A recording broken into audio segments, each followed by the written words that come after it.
TK 분들 지금 저희 구독자님들도 지금 TK 분들 아까 제가 TK를 언급했더니 나 TK인데 안철수도 싫고 김기현도 싫고 지금 누구 찍을지 모르겠다.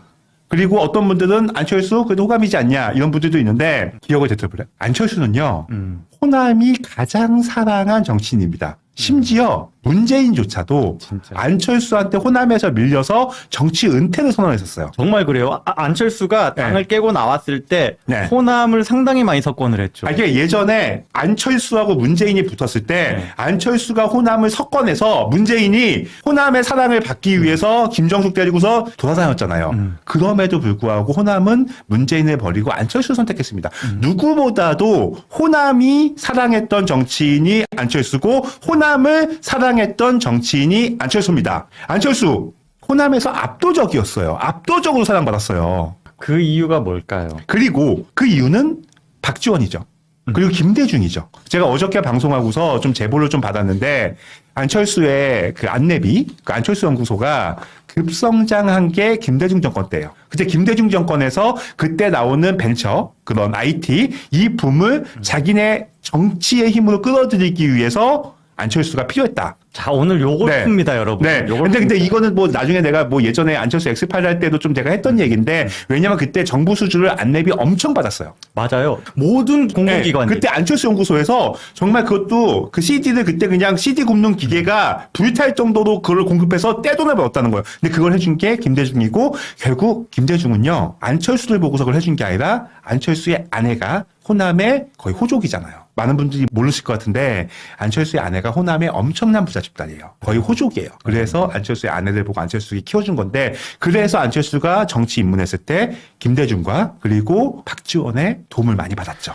박지원이요. 이런 이야기를 합니다. 네. 2017년 발언이에요. 네. 안철수야말로 제2의 김대중 대통령. 이거 호남 사람들한테는 이만한 찬사가 없잖아요. 그쵸. 사실은 저게 박지원이 안철수를 호남에서 몰표를 받게 해준 그 전략이었거든요. 김대중 대통령이 선택한 IT 전문가. 이 순수한 이미지. 안철수가 제2의 김대중 대통령이 될 것이다. 정권 교체는 문재인이 아니라 안철수가 할 것이다. 그 당시에. 이렇게 어마어마하겠다. 호남한테 사랑을 받았고 안철수도 김대중 정신 이어받아야 된다. 여러 번 얘기했고 김대중 빈소도 예. 굉장히 많이 조문했어요. 근데 이렇게 호남 특화적인 정치인이 갑자기 호남색을 빼고 지금 자기는 수도권 정치인이다. 백신이라는 게 네. 사실은 굉장히 랭킹을 매기기 쉽거든요. 그렇죠. 얼마나 방어하는지는 수치화가 다 돼요. 그쵸. 어떤 바이러스를 얼마나 커버하는지가 그거를 전 세계 수많은 백신 프로그램 소프트웨어를 가지고 비교를 할 때 절대로 안랩의 백신이 상위권에 있지 않습니다. 네. 우리가 사실 진짜 진심으로 바이러스를 잘 막기 원하면 더 좋은 제품을 선택할 수 있었어요. 근데 정부에서 그냥 강제로 안랩 것만 쓰게 만들어가지고 무슨 일이 있었냐? 몇몇 바이러스나 해킹에 쉽게 침투되는 경우들이 여러 차례 있었어요. 안랩이어서. 이거는 다음 방송에 내가 이거 데이터가 다 있거든. 예, 데이터가 다 있으니까 오늘은 이거 알겠습니다. 이거는 좀 세이브 해놔. 방송 오늘만 할 거 아니니까. 오늘 중요한 포인트는 이렇게 호남이 사랑했고 호남을 사랑했던 정치인이 왜 호남한테 외면받았을까? 누구보다도 김대중 파리를 열심히 했던 안철수가 왜 지금은 김대중 발언을 못할까? 왜 안철수는 지금 자기는 수도권이다라고 주장하고 있을까? 이 포인트가 뭐냐면요. 바로 저겁니다. 호남 사람들이 엄청난 배신감을 느꼈습니다. 호남 사람들이 문재인도 버리고 안철수를 빨아줬는데 안철수가 DJ의 비자금을 제보했다라는 의혹에 휩싸입니다. 갑자기 왜 이랬을까요? 이 갑자기 된 게 아니고요. 예. 예전에 DJ의 비자금이 있다는 소문 많잖아요. 근데 이거를 그 당시에 자유한국당의 주성영 의원이 국감에서 폭로를 했어요. 예. 그래서 호남이 발칵 뒤집어졌거든요. 우리 선상님한테 비자금이 어딨냐고. 이거 철저하게 수사해서 처벌해야 된다. 발언자들. 그때 자유한국당의 주성영 의원. 그래서 이게 수사가 들어갔는데 주성영 의원이 수사가 너무 세지니까 결국은 제보자를 밝힌 거예요. 근데 제보자가 그때 이제 호남 사람들은 이 제보자는 뭐 그런 국정원이나 뭐 아니면 우리 우파 진영에서 제보를 했을 거라고 생각을 했잖아요. 그렇죠. 근데 제보자가 안철수의 국민의힘 최고위원이었던 박주원이었습니다. 박주원. 와, 몰라서 저는 이때 이 뉴스를 안 봤었네요. 이게 호남이 안철수를 버리게 된 호남이 안철수를 엄청나게 빠졌는데 안철수의 국민의힘에서 DJ의 비자금을 심지어 자유한국당에 제보한 거야. 이게 이렇게 돼가지고 그냥 쉬쉬가 됐으면 네. 어떤 그림인지 그냥 알겠네. 근데 이렇게 되면 안철수가 하는 방식 있죠? 저는 몰랐습니다. 박주원이 했습니다. 박주원 자르겠습니다. 예. 박주원이 이제 그 제보자에게 밝혀지니까 안철수는 나는 몰랐다? 예. 그리고 호남 가서 막 읍수하면서 저도 몰랐습니다. 저도 충격받았습니다. 하면서 바로 박주원을 손절해요. 이게 안철수의 방식입니다. 그러니까 박주원이 뭐라고 그러냐? 안철수 알았다. 안철수도 알고 있었다. 나랑 같이 이거 계획했다. 하지만 박주원의 목소리는 묻혀버리고 안철수는 지금 시침이 뚝 떼고 이번에 국민의힘 당대표로 나왔습니다. 원래 안철수가 저 DJ 비자금 폭로 사태가 없었으면 계속해서 호남의 압도적인 지지를 받았을 거예요. 그러면 안철수는 국민의힘 올 이유가 없죠. 오지도 않죠. 오지도 않죠. 민주당 장악하죠. 예. 바른미래당을 만들지도 않죠. 윤석열 대통령과 단일화도 안 했죠. 그렇죠. 자기는 예. 호남이라는 일방적인 지지 세력이 있는데 근데 사실 저 사건 때문에 안철수가 호남한테 버림받은 거예요. 호남은요. 딴 사람은 몰라도 승상님에 대해서 폭로한 사람을 용서하겠습니까? 이거 처음 들으면 되게 많다고 하시네. 저 완전 처음 들었어요. 그때 워낙 국민의당 자체가 존재감이 없어가지고. 그러니까 안철수는 역사에 봤는데 안철수가 호남에서 왜 수도권으로 왔냐? 왜 좌파에서 왜 우파로 왔냐? 좌파에서 배신자. 배신해서 정치적 자산을 네. 파탄한 거죠. 저쪽에서 배신자로 찍혀서 어쩔 수 없이 이쪽으로 온 겁니다. 안철수는 자기는 몰랐다 하지만 박주원이 얘기했어요. 안철수랑 같이 기획했다. 그래서 안철수가 이쪽으로 넘어온 거예요. 호남한테 버림받아서 배신자로 찍혀서 김대중 비자금을 폭로하는데 관여됐다라는 그런 의심을 받아서 넘어온 거예요. 안철수가 갑자기 좌파였는데 나 갑자기 우파가 됐네? 이제 간첩이 많은 것 같네? 이래서 넘어온 게 아니란 말이에요. 근데 여기서는 안철수 부인의 철저한 계산이 있었던 거죠. 아니 이게 너무 소름 돋는 게 박주원의 주장대로라면 물론 이게 네. 우리 100% 다 이 사람 말만 믿는다 이건 아니지만 우리는 알 수 없죠. 근데 이 사람 말이 맞으면 안철수랑 뒤에서 같이 어떻게 그렇죠. 보면 음모를 짠 아니, 셈이 되잖아요. 저 사람이 무슨 국민의힘의 그냥 일개 뭐 그런 그것도 아니고 최고위원이었어요.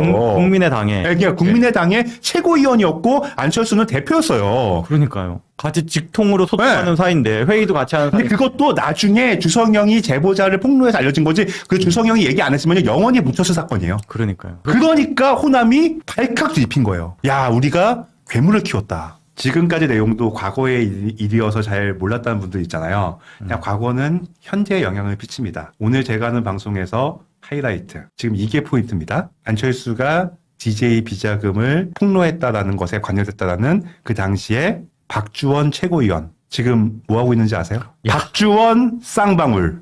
박주원 광림이라고 검색해보세요. 와 미치겠다. 박주원이요. 광림의 회장님이에요. 와. 광림의 사회이사를 했고요. 광림과 쌍방울의 친환경 사업을 주도한 회장님이 박주원이에요. 와 이거 진짜 소름 돋네요. 권력에서 완전히 벗어나지 않았네. 네. 그 전에 어디 있었는지 아세요? 어디 있었어요? 박주원이 그 다음에 안산시장을 했었어요. 안산시장을 하다가 뇌물 받아서 처벌받은 다음에 나와가지고 자 보세요. 광림 박주원 전 안산시장 사내이사로 영입. 검찰 사무관 출신인 박 전 시장은 한나라당 소속으로 안산시장에 당선됐다. 이런 얘기에 DJ 비자금 폭로 얘기는 없죠. 이런 기사엔. 그렇죠. 소름 돋는다. 이 사람이 저 박주원이 네. 왜 광림에 들어가 있을까요? 왜 광림은 비리 혐의로 구속까지 됐던 한물간 정치인을 왜 이사로 영입했을까요? 정치계 인맥이 있고 네. 그 인맥은 국민의당 때 네. 최고위원 때 만들었던 인맥이 그리고 가장 안철수는요. 네. 박주원한테 빚이 있어요. 미안하지. 그때 DJ 비자금을 그쵸? 내 얘기를 안 하려고 했는데 또 홍준표랑도 관계가 있죠.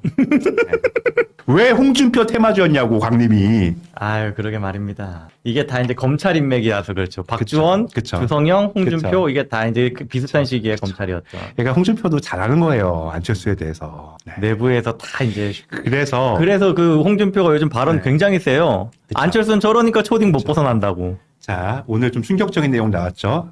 호남이 사랑했던 정치인 안철수는 호남의 절대적인 김대중 대통령의 비자금을 폭로했다는 의혹 때문에 호남한테 버림받고서 그 다음에 우파 진영으로 넘어왔다. 근데 그 당시에 안철수도 알고 있다면서 그 DJ 비자금 폭로에 대해서 키를 쥐고 있던 박주원은 비리 혐의로 구속됐다가 진짜 예.